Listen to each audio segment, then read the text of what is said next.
नमस्कार, जोहार झारखंड में आपका स्वागत। मैं राहुल ओझा आपके साथ। रांची से बड़ी खबर है, जहां कारोबारी मोहित शाहदेव पर छापेमारी। ईडी की टीम ये छापेमारी कर रही है। घर से करीब 14 लाख कैश जब्त होने की सूचना मिली, अवैध हथियार मिलने की सूचना मिली, जिसके बाद से ईडी की टीम छापेमारी कर रही है। तो रांची से बड़ी खबर, जहां कारोबारी मोहित शाहदेव के यहां छापेमारी। और ओम प्रकाश हमारे साथ संवाददाता जुड़े हैं। ओम प्रकाश, क्या अपडेट इस छापेमारी को लेकर?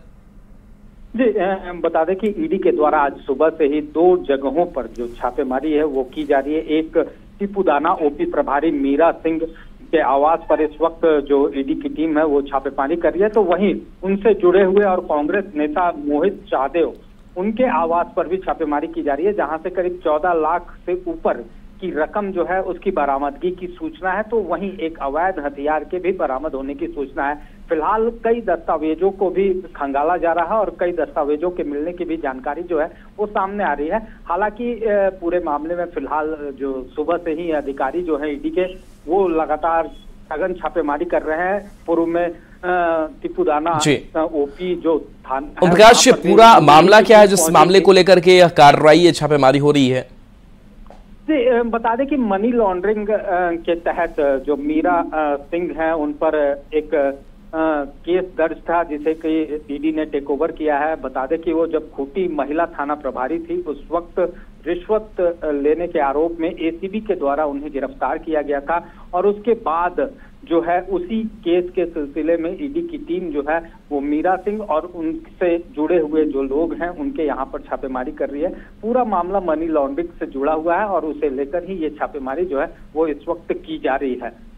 जी, चलिए, शुक्रिया ओम प्रकाश इस अपडेट के लिए आपका। बढ़ेंगे आगे। रांची में एक बार फिर से केंद्रीय जांच एजेंसी ईडी की दबिश दिख रही है। इस बार पुलिस अधिकारी ईडी के रडार पर हैं। टिपुदाना ओपी प्रभारी मीरा सिंह के आवास पर ईडी ने छापा मारा है और आवास पर कागजातों को खंगाल रही है। सूत्रों से मिली जानकारी के मुताबिक मीरा सिंह सत्ताधारी दल के एक नेता की काफी करीबी बताई जाती है। अधिक जानकारी दे रहे हैं रांची संवाददाता ओम प्रकाश। राजधानी रांची में एक बार फिर ईडी की दबिश देखने को मिल रही है। इस बार ईडी के रडार पर एक महिला पुलिस पदाधिकारी जो हैं वो आई हैं। बता दें कि मीरा सिंह जो कि वर्तमान में टिपुदाना ओपी प्रभारी हैं, उनके आवास पर इस वक्त ईडी की टीम पहुंची और तमाम चीज़ों को खंगाला जा रहा है। अब देखना होगा कि इस तमाम जो रेड है उसके बाद क्या कुछ चीज़ें जो हैं वो सामने आती हैं और किस तरह से आने वाले दिनों में इस केस में आगे ईडी की टीम बढ़ पाती है। बता दें कि मीरा सिंह जब खूंटी महिला थाना प्रभारी थे उस वक्त भी उन पर आरोप लगे थे और एसीबी के द्वारा उन्हें रंगे हाथ रिश्वत लेते हुए गिरफ्तार किया गया था। रांची से न्यूज़ 18 के लिए ओम प्रकाश। और इस बीच रांची से बड़ी खबर है, जहां ईडी अधिकारी की याचिका पर हाईकोर्ट में सुनवाई हुई है। कपिल राज और अन्य की याचिका ये है। हेमंत सोरेन ने मामला दर्ज कराया था। गोंदा पुलिस की नोटिस पर रोक लगी है। अगले आदेश तक पूछताछ पर रोक लगाई गई है। 3 सप्ताह बाद मामले की फिर से सुनवाई होगी।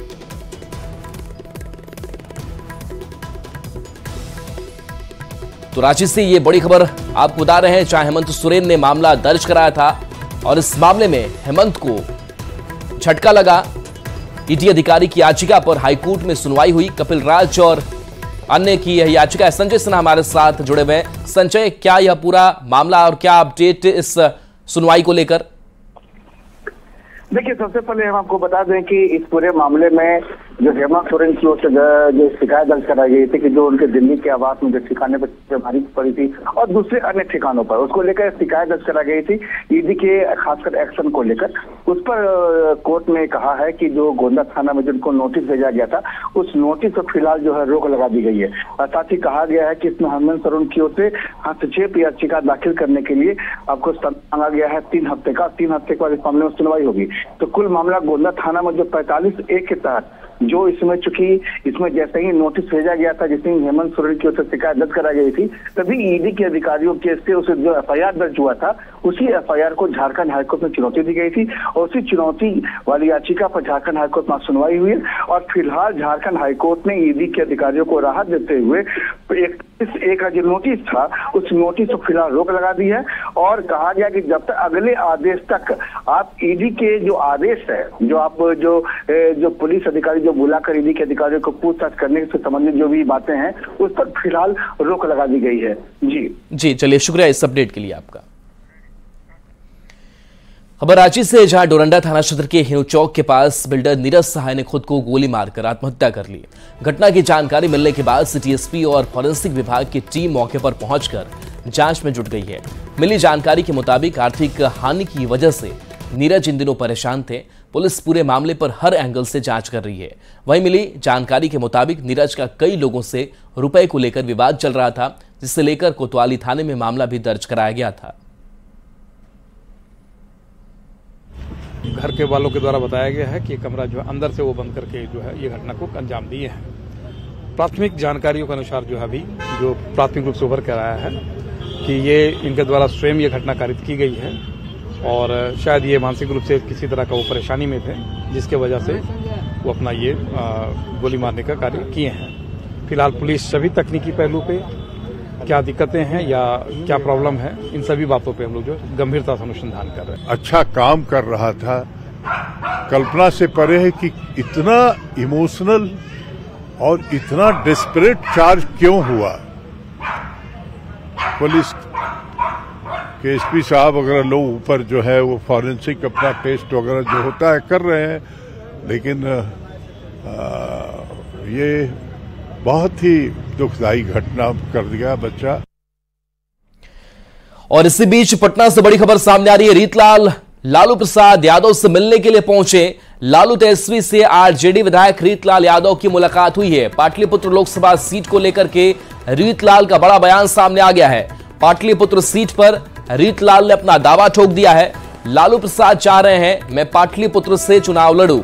लालू प्रसाद चाहते हैं कि यहां से चुनाव लड़कर जीतूं, ये रीतलाल यादव कह रहे हैं। और आगे वो कह रहे हैं कि मैं पाटलिपुत्र सीट के लिए पूरी तरह से तैयार हूं। बिना सीट शेयरिंग के सिंबल बांटने पर भी रीतलाल का जवाब सामने आया।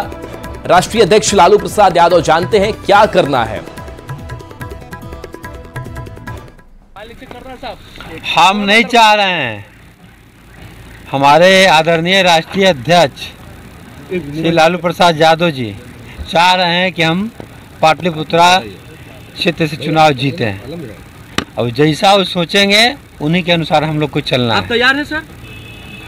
हम लोग पूरे पार्टी के सिपाही लोग तैयार हैं। सीट शेयरिंग अभी तक नहीं हुई है सर। कहिएगा रीतलाल जी, तक होने की अभी तक क्लियर नहीं हुआ है सीट शेयरिंग। अभी कहीं पे कैंडिडेट का नाम ओपन हुआ है किसी पार्टी का? नहीं हुआ है, तो अब चिंता क्यों कर रहे हैं? धीरे धीरे सब हो जाएगा। अच्छा रीतलाल जी, बिना सीट शेयरिंग के पहले ही अब लालू यादव सिंबल जो है दे रहे हैं, कुछ इस पे कांग्रेस सवाल खड़ा कर रही है आप ही लोग पे। देखिए हमारे राष्ट्रीय अध्यक्ष हैं, इस विषय पे अधिकृत उन्हीं को किया गया है, जो भी जवाब देंगे वही देंगे। और इस बीच चतरा से बड़ी खबर है, जहां जेपीएससी परीक्षा में हंगामा मामले में हंगामा करने वाले 43 छात्रों पर मामला दर्ज हुआ है। केंद्राधीक्षक ने प्राथमिकी दर्ज कराई है। पेपर लीक मामले में हंगामा करने का इनके ऊपर आरोप है। झूठे आरोप से परीक्षा प्रभावित करने का आरोप है। एसआईटी जांच में आरोप खारिज हो चुके हैं। उपेंद्र नाथ वर्मा कॉलेज सेंटर का यह पूरा मामला सामने आया है। तो चतरा से यह बड़ी खबर आप तक पहुंचा रहे हैं, जहां जेपीएससी परीक्षा में हंगामा मामले में हंगामा करने वाले 43 छात्रों पर मामला दर्ज किया गया है। जो कॉपी भी आपको दिखा रहे हैं। सुशांत सोनी हमारे साथ संवाददाता जुड़े हैं। सुशांत, अब एफआईआर की बात सामने आ रही, इस पूरे हंगामा मामले में क्या अपडेट? देखिए राहुल, आपको बताते चले कि जिस तरीके से चतरा के एक सेंटर में जेपीएससी एग्जाम को लेकर वहां के जो तमाम परीक्षार्थी थे उनके द्वारा वो हंगामा किया गया था, जिसको लेकर जो महाविद्यालय है उसके जो प्राचार्य है उपेंद्र नाथ वर्मा के द्वारा एक एफआईआर दर्ज करवाई गई है। बताते चले कि इसमें से जो जेपीएससी 11वीं की परीक्षा ली जा रही थी उसमें से हो हंगामा का मामला था, उसको लेकर जो है प्राथमिकी दर्ज की गई है। इसमें से कई लोगों के जो है लिस्ट में नाम भी सामने आ रहे हैं, लेकिन अब देखना यह होगा कि जो अप्रशासनिक तौर पर एक तरफ जो है छात्रों के खिलाफ जो है वो कार्रवाई की जा रही है, वहीं दूसरी तरफ अब देखना यह भी होगा कि इसमें जो है छात्र का क्या एक्शन होता है, या फिर आगे जो वीडियो रिकॉर्डिंग की बात कही जा रही थी उस फुटेज में क्या कुछ सच्चाई निकल कर आती है और आगे जो है प्रशासनिक क्या कार्रवाई होगी वो देखने वाली बात होगी। राहुल जी, चलिए शुक्रिया इस अपडेट के लिए आपका। बंगाल में झालदा से कांग्रेस पार्षद तपन कांदू की हत्या मामले की जांच में सीबीआई की टीम बोकारो पहुंची है। सीबीआई टीम के साथ एनडीआरएफ की भी टीम है। जांच टीम ने करीब 4 घंटे तक गरगा डैम में सर्च ऑपरेशन चलाया। इस दौरान हत्या में इस्तेमाल हथियार की खोज भी की गई, लेकिन कुछ मिला नहीं। बता दें कि साल 2022 में पुरुलिया के झालदा में तपन कांदू ने अपने भतीजे और टीएमसी के प्रत्याशी को हराया था, जिसके बाद उनकी हत्या कर दी गई थी। कोर्ट ने सितंबर 2022 में मामले की सीबीआई जांच का आदेश दिया था, जिसके बाद से कार्रवाई जारी है।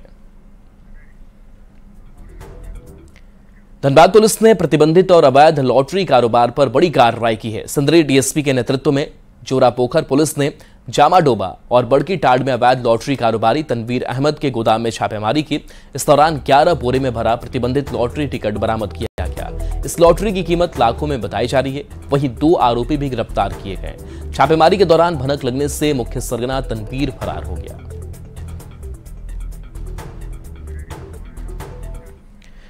गुमला में अवैध बालू तस्कर बेखौफ दिख रहे हैं। बालू माफिया अवैध रूप से दक्षिणी कोयल नदी के तट से रात के अंधेरे में सैकड़ों ट्रक हाईवा के जरिए नदी से बालू निकालते हैं और फिर उसे सदर प्रखंड के भंडरिया के जंगल और खेत में डंप कर रहे हैं। कोयल नदी में बने पुल के नीचे से बालू निकालने से पुल का पिलर धंसने का डर सता रहा है। रात के अंधेरे में हाईवा के जरिए रांची से जाकर बेचा जा रहा है। इससे सरकार को करोड़ों रुपए के राजस्व की हानि भी हो रही है। वहीं खनन विभाग पर कार्रवाई नहीं करने के भी आरोप लग रहे हैं। लोगों का यह भी आरोप है कि बालू उठाव के लिए जाने वाली हाईवा से सड़क पूरी तरह से टूट गई है, जिससे लोगों को आने जाने में भी परेशानी होती है। हम लोगों को यह सूचना मिली थी, जो कि आपके चैनल के माध्यम से भी मिला, जिसके लिए पहले बहुत बहुत धन्यवाद। उपायुक्त महोदय के निर्देशानुसार अंचलाधिकारी गुमला एवं थाना प्रभारी गुमला के साथ हमने संयुक्त रूप से अटरिया, भंडारी एवं अन्य जगहों पर छापामारी की, जहां पे हम लोगों ने पाया कि नदी से अवैध रूप से बालू उत्खनन कर भंडारण किया गया था।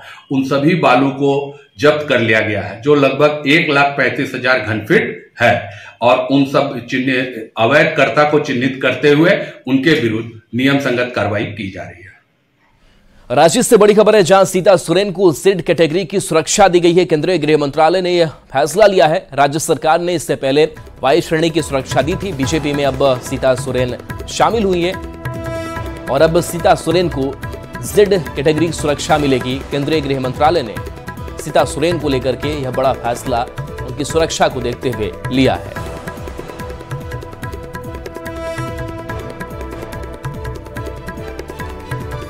दिल्ली में आज कांग्रेस सीएसी की बैठक होनी है। झारखंड में सीट बंटवारे पर चर्चा नहीं होगी। सीट शेयरिंग पर अलायंस में माथापच्ची जारी है।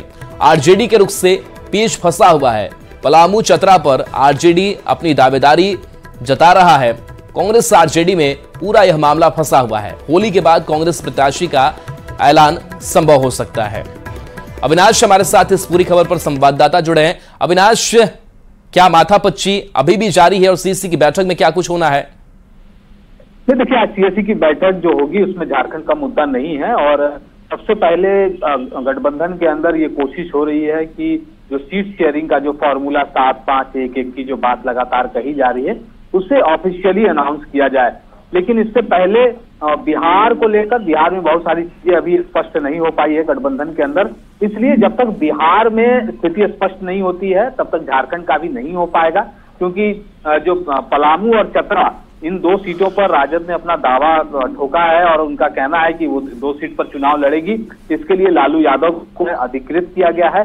अब लालू यादव ये तय करेंगे कि इन दोनों सीटों में से किस सीट पर लड़ना है, या फिर अगर वो दोनों सीट आरजेडी के खाते जाती है तो फिर बिहार में कांग्रेस को 1 सीट ज्यादा आरजेडी को देनी होगी। इस तरह की बातें सामने आ रही है।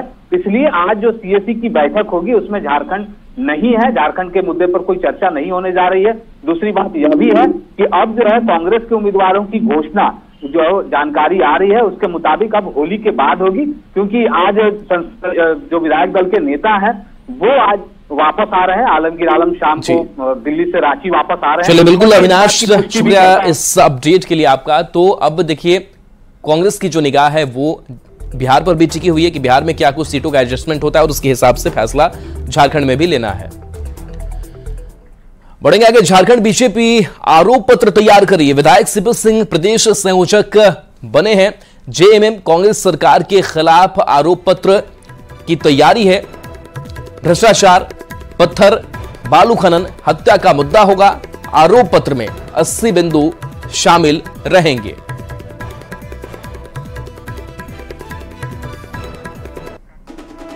झारखंड में इस बार लोकसभा चुनाव में असदुद्दीन ओवैसी की पार्टी एआईएमआईएम भी मैदान में उतरने की तैयारी कर रही है। इससे कई लोकसभा सीटों पर न केवल सियासी समीकरण बदलेगा बल्कि मुकाबला भी रोचक होगा। एआईएमआईएम के प्रदेश अध्यक्ष मोहम्मद शाकिर ने बताया कि राष्ट्रीय अध्यक्ष असदुद्दीन ओवैसी के समक्ष 6 सीटों पर चुनाव लड़ने का प्रस्ताव दिया है। इस पर अंतिम फैसला अब सिर्फ नेतृत्व को लेना है। 6 सीट की प्रपोजल हम लोगों ने दिया है। उसमें सबसे प्रथम आपका राजमहल है, जहां 6.5 लाख प्लस मुस्लिम वोटर्स हैं, एसटी रिजर्व है। दूसरी गोड्डा है।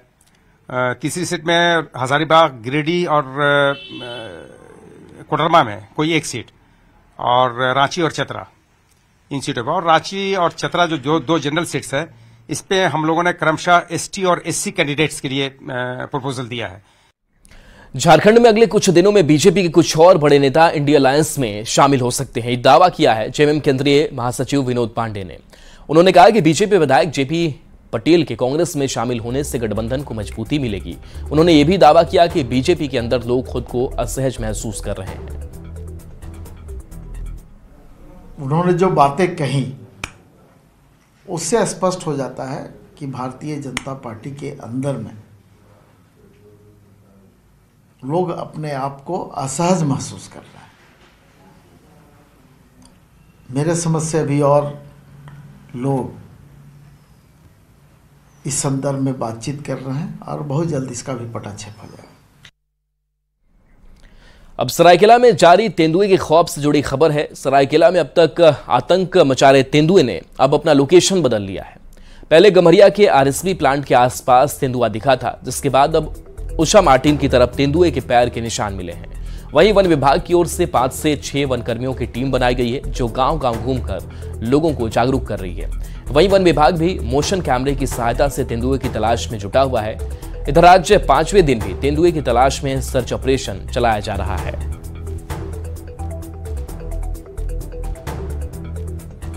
लेपर्ड के वो पूरी तरह से आइडेंटिकल नहीं है कि लेपर्ड होने की मतलब पुष्टि नहीं करता है। ठीक है, वो हाइना के भी हो सकते हैं या बड़ी जाति के कुत्ते के भी हो सकते हैं। जागरूकता अभियान में किस तरह? इसके अलावा हम लोग वो ट्रेस भी कर रहे हैं। ट्रेस के अलावा जो भी ग्रामीण है या शहरी क्षेत्र है उसको के लोगों को जागरूक भी कर रहे हैं कि रात को अगर ज़रूरत हो तभी निकले। अगर ज़्यादा मेजर काम है तो ज़रूरत के हिसाब से आप लोग निकलिए, ग्रुप में निकलिए।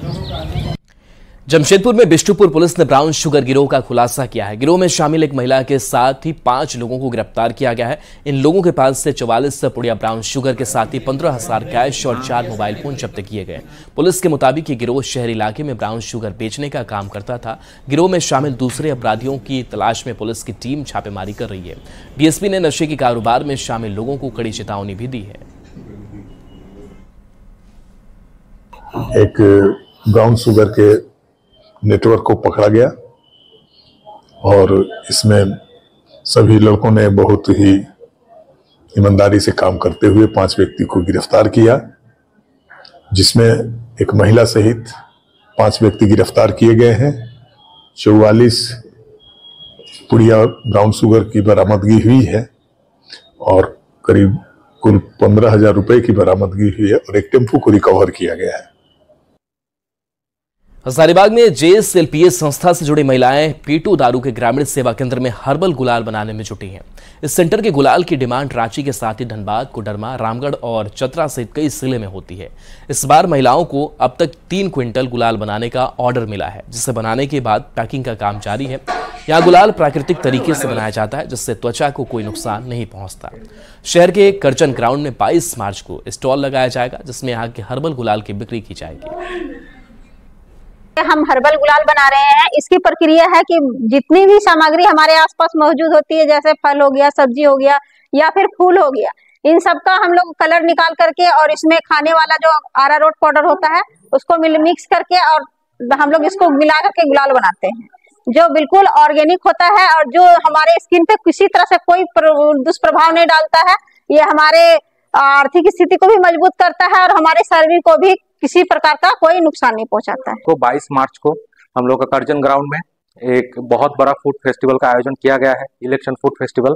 उसमें भी हम लोग का दीदी लोग का हर्बल गुलाल का स्टॉल लगने वाला है और मेरा अनुरोध है आप लोगों से कि आप लोग आइए, वहाँ पे फेस्टिवल में आइए और हम लोग का दीदी लोगों से हर्बल गुलाल जो है वो आप लोग परचेस कीजिए। पश्चिमी सिंहभूम के गोइलकेरा में स्वयं सहायता समूह की हुनरमंद महिलाएं होली के लिए फूलों और वनस्पतियों से हर्बल रंग तैयार कर रही हैं। ये प्राकृतिक रंग गुलाल लोगों को केमिकल से बने रंगों को और इसके साइड इफेक्ट से बचाएंगे। समूह की दीदियों की ओर से पलाश, गुलाब, गेंदा और विभिन्न प्रकार के वनस्पतियों से कुदरती रंग तैयार किए जा रहे हैं। निर्णय किया कि हम लोग यहाँ पर हर्बल गुलाल बनाएंगे और हर्बल गुलाल ये आपका 100% हर्बल गुलाल है। इसमें जो मटेरियल कंपोजिशन है वो हमारा जो है आपका, जैसे आपका सब्जी में हुआ पालक है, आपका बीट रूट है, फूल में हमारा गेंदा का फूल है और आपका जो है गुलाब का फूल है।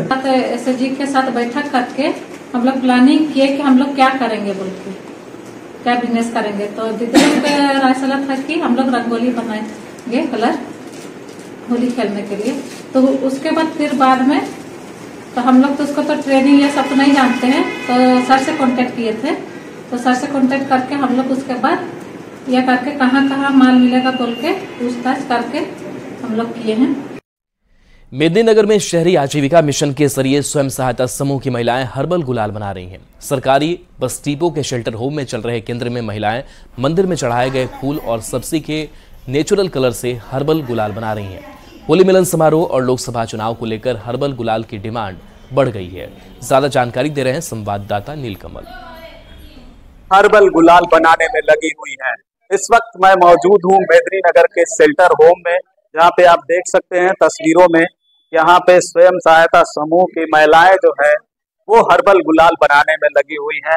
इस जो ये गुलाल है, पिछले बार भी इसकी डिमांड मार्केट में काफी थी और इस बार भी डिमांड जो है काफी बढ़ गया है और ये लगातार मेहनत कर रही है। और हालात ये है कि अभी बाजार के सभी स्टॉल पे ये हर्बल गुलाल जो है और कलर है वो मार्केट में उतारा गया है और ये पूरी तरह से हर्बल कलर है, गुलाल है।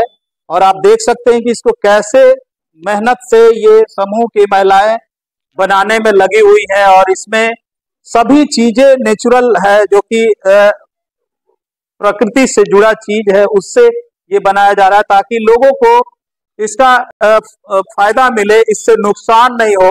सब नेचुरल फूल के बनाते हैं। ऑरेंज बनता है जी, भगवा कलर। डिमांड तो बढ़ रहा है सर, हम लोग 500। और चलिए न्यूज़ 18 बिहार झारखंड पर खबरें आपके लिए लगातार जारी हैं।